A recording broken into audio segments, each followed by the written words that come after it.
Talking to people is easy until you actually have to talk to someone.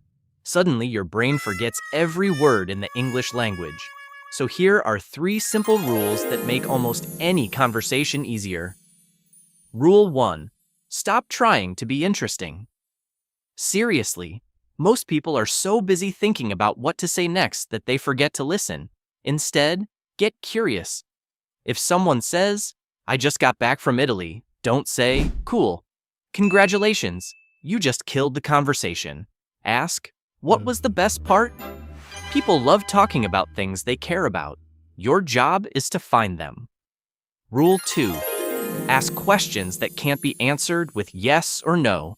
Instead of, "Did you have a good weekend?" Ask, "What did you do this weekend?" Then use 3 magic words. What? Why? How?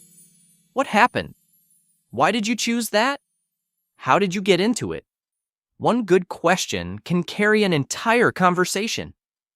Rule 3. Stop being afraid of silence.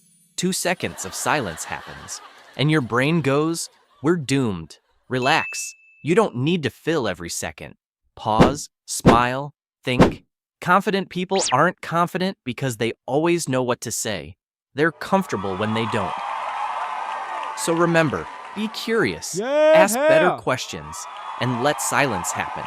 Stop trying to impress people and start trying to understand them. You'll be surprised how easy talking becomes.